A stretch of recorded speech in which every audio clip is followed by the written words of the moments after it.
Boa noite, pessoal. Mais um ano, né? Que 2025, estou vendo vocês pela primeira vez. Nesse ano, que 2025 seja um ano abençoado para todos nós.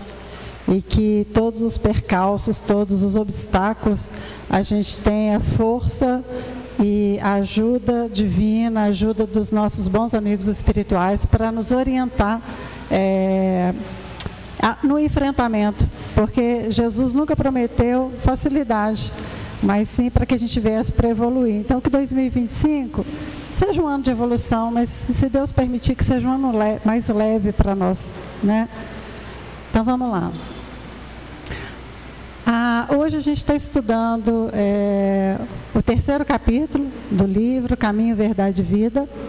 E a gente vai falar um pouquinho sobre esse tema que o Emmanuel traz, né, a explicação, ele deu o nome de examina-te.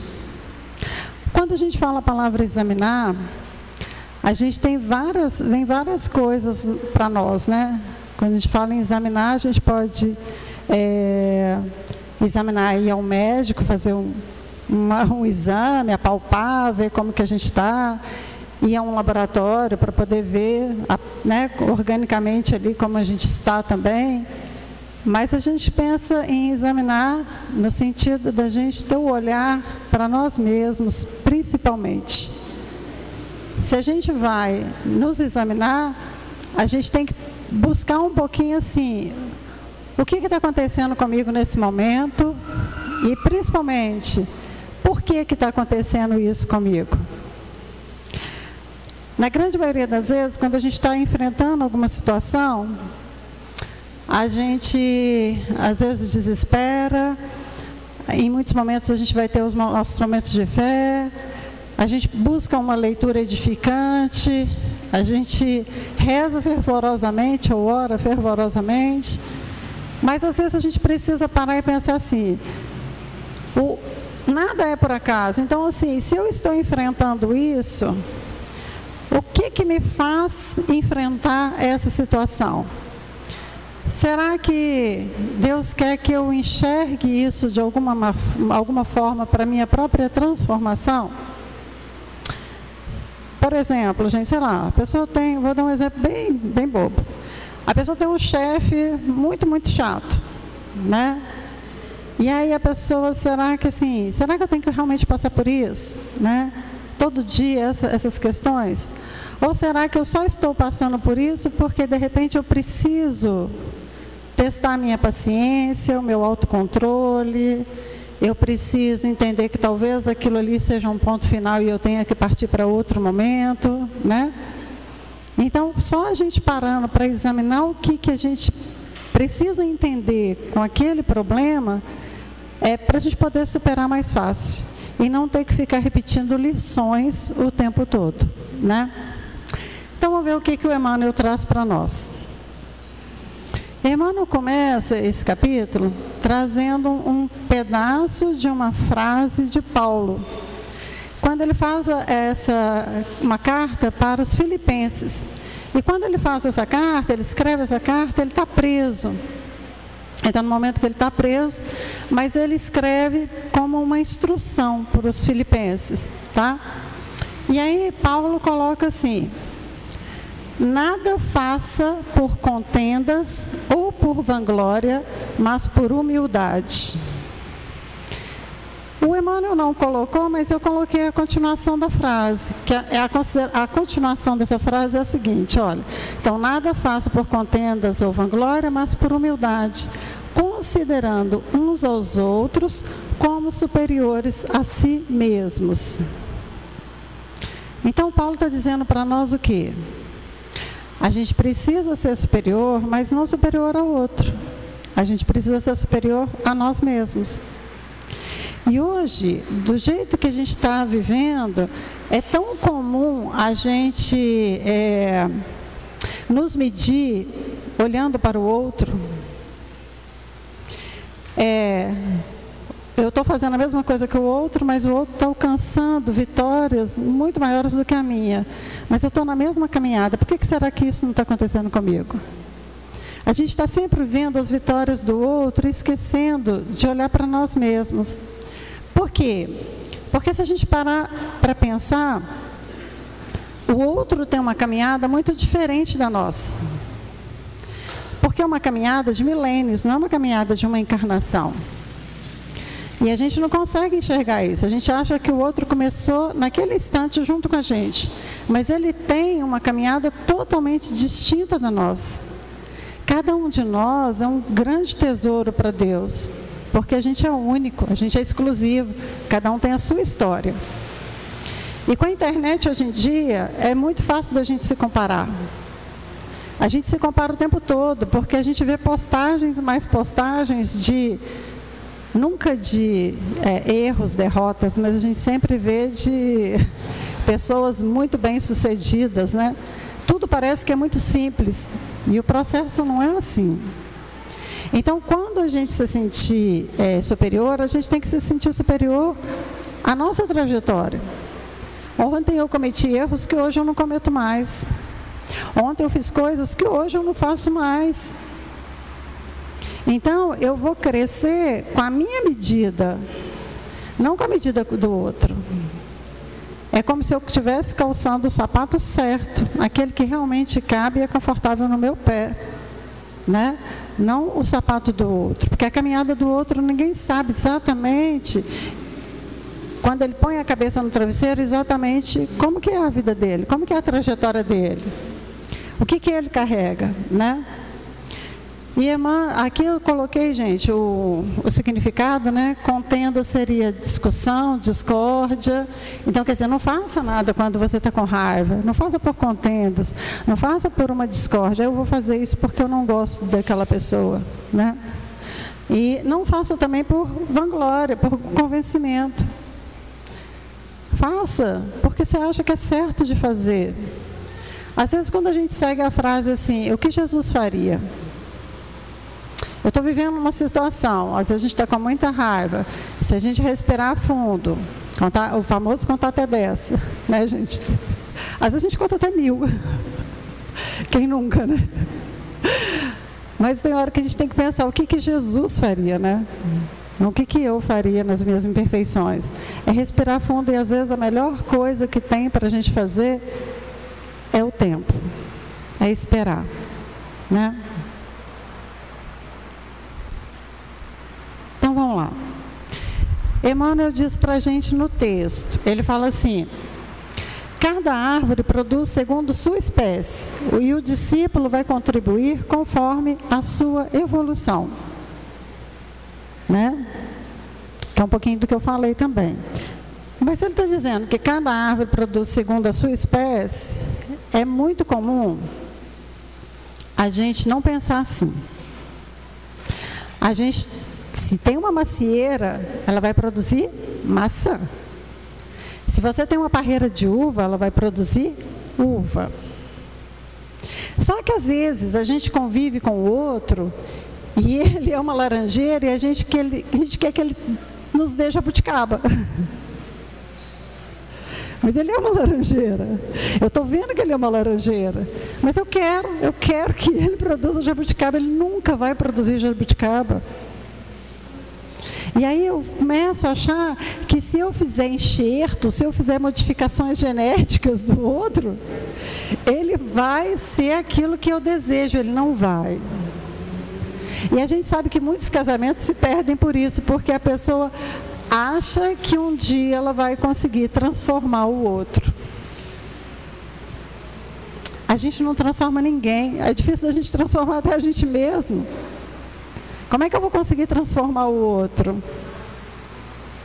É muito difícil, gente. Então, assim, se você está vendo uma macieira, acredite, é uma macieira.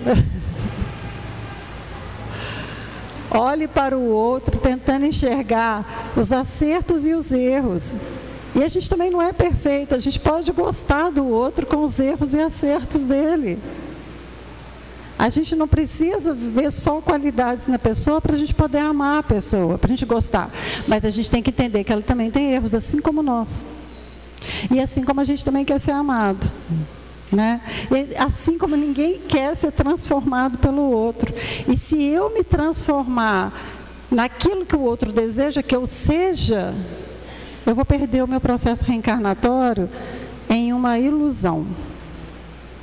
Vai chegar num ponto que eu não vou conseguir mais viver essa fantasia.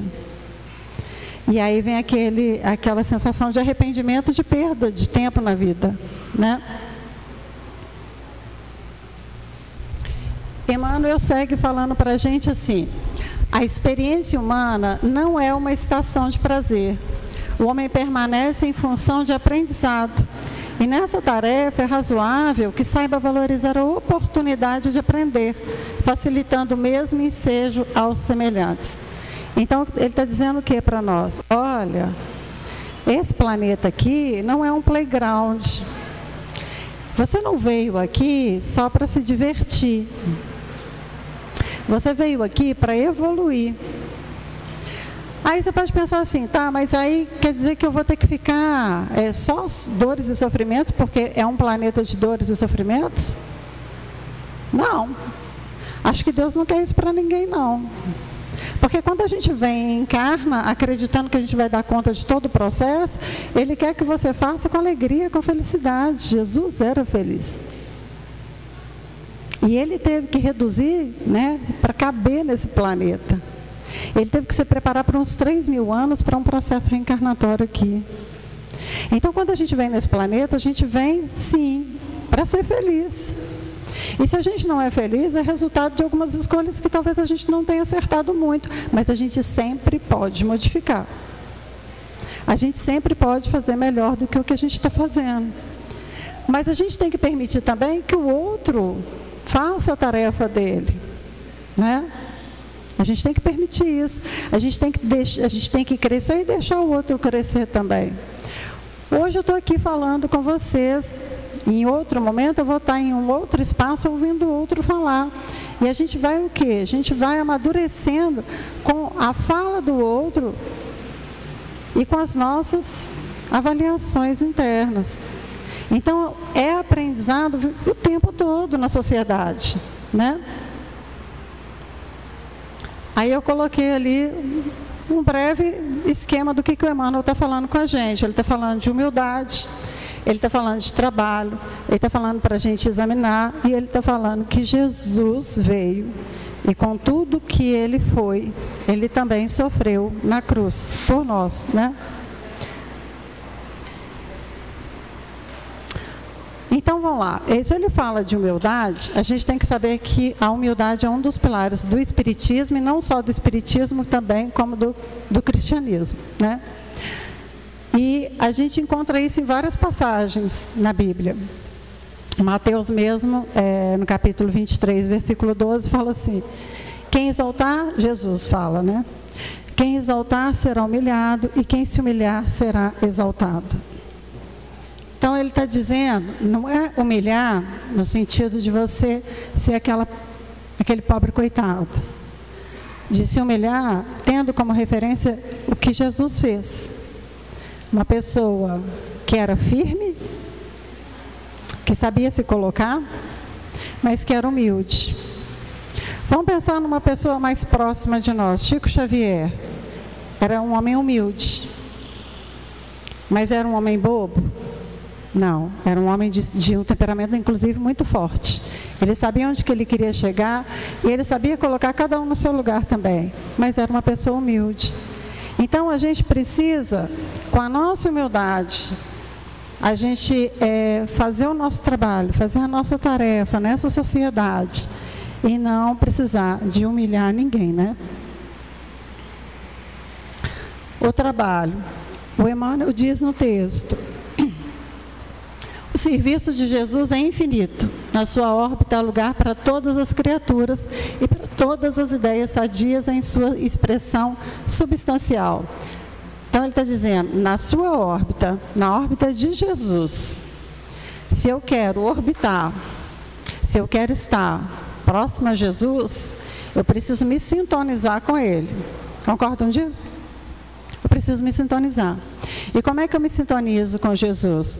Quando eu tenho um padrão vibratório mais elevado. Eu não estou falando para a gente ser Madre Teresa de Calcutá, porque talvez a gente ainda não alcançou esse patamar, né?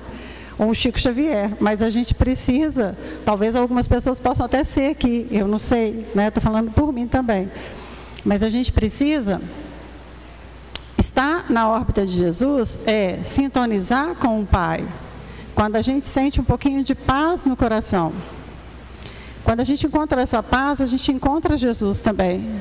E aí a gente está na órbita dele. Quando a gente está muito aflito, né? Quando a gente começa a achar que a gente está com muitos erros, a gente afasta. E esse afastamento nos faz muitas vezes sofrer. E é preciso a gente voltar para essa órbita de Jesus. Então a gente precisa estar no trabalho dele, na seara dele. E cada um, gente, vai contribuir de acordo com o seu desenvolvimento intelectual e seu desenvolvimento moral. Cada pessoa, cada um de nós, ninguém é melhor do que ninguém, mas cada um de nós tem o seu desenvolvimento intelectual, o seu desenvolvimento moral. E a gente vive em sociedade, então cada um vai desenvolver o seu papel na sociedade. Mas a gente pode desenvolver um papel melhor? Pode. A gente pode fazer a nossa parte. Como que a gente faz a nossa parte? Quando a gente procura ter uma vida melhor, mas a gente dá a mão para o outro, para que o outro também tenha uma vida melhor. Então, por exemplo, você chegou aqui e colocou uma doação lá na caixinha. Você está desejando uma vida melhor para outra pessoa. Você fez uma doação de uma roupa.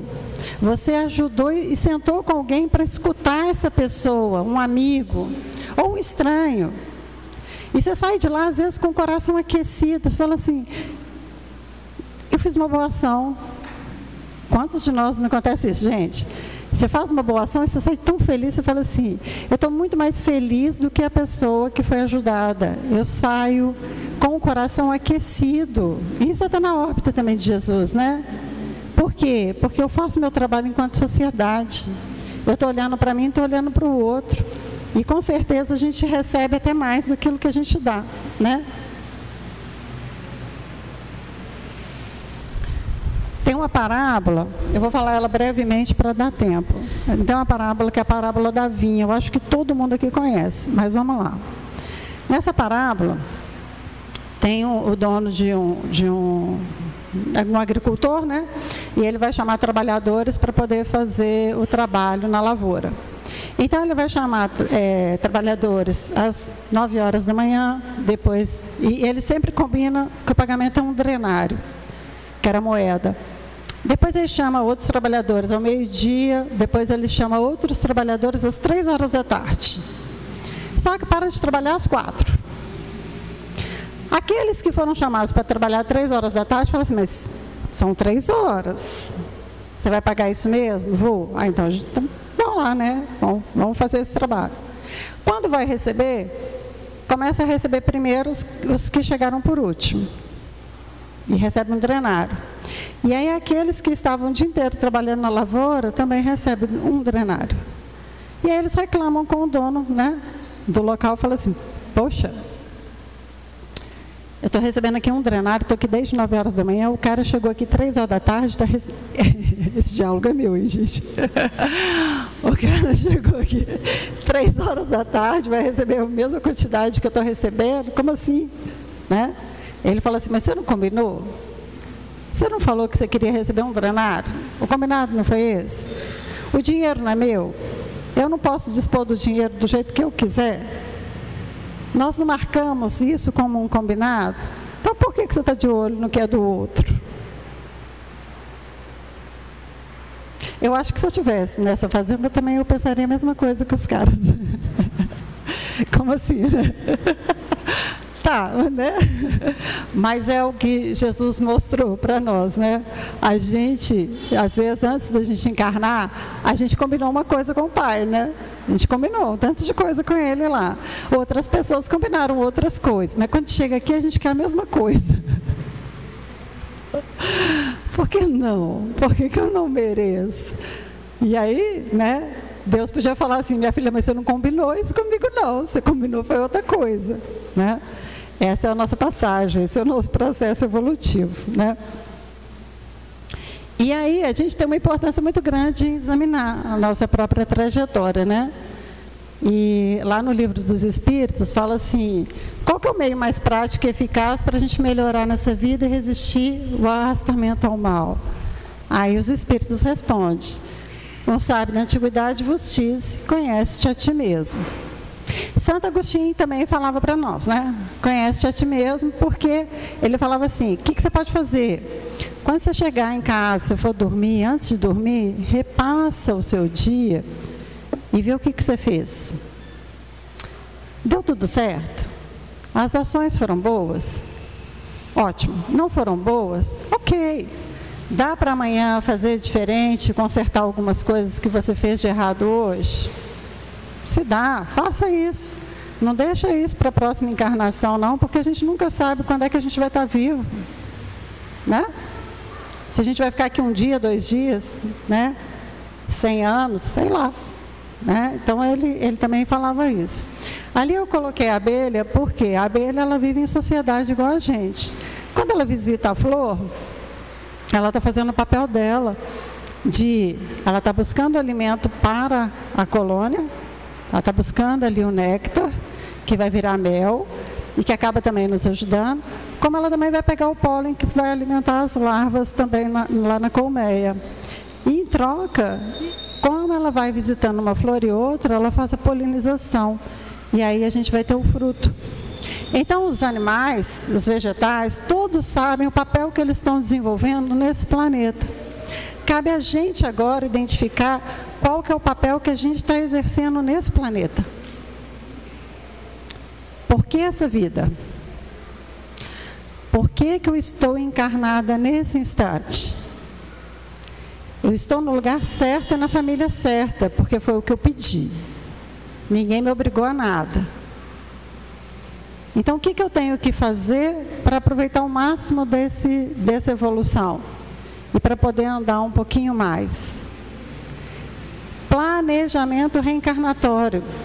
Mal a gente está planejando o dia da gente, porque a gente acorda, às vezes, com o celular na mão. A gente acorda olhando um monte de mensagens no WhatsApp. A gente acorda olhando Instagram, quanto não TikTok. E quando se fizer um levantamento, talvez 5 ou 10% valeu a pena daquelas horas que você gastou. Não é verdade? Estou falando por mim também, tá, gente? Estou falando por mim também. É uma hora da gente parar e pensar no nosso processo reencarnatório. E aí, por último, o Emmanuel fala assim, quando praticardes alguma ação que ultrapasse o quadro das obrigações diárias, examina os móveis que as determinaram. Se resultou do desejo injusto de supremacia, se obedeceu somente à disputa desnecessária, cuida de teu coração para que o caminho te seja menos ingrato. Quer dizer, está dizendo aqui, você fez e sabe que está errado. Você fez, às vezes, por raiva, por discórdia. Isso é o quê? Plantio. Você jogou a semente. Toda colheita é obrigatória. A gente pode semear o que a gente quiser, mas a gente vai colher aquilo ali. Se é semente de maçã, vai ser maçã.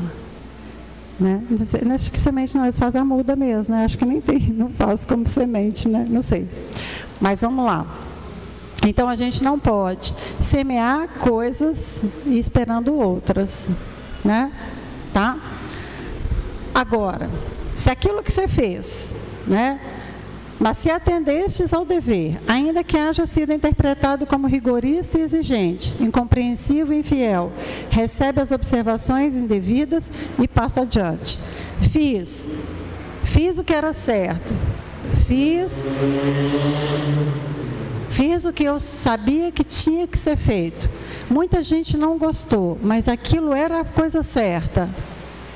Meu amigo, não adianta ninguém falar que está errado ou reclamar com você que se você fez o que está certo, está certo. Segue adiante, deixa o povo falar.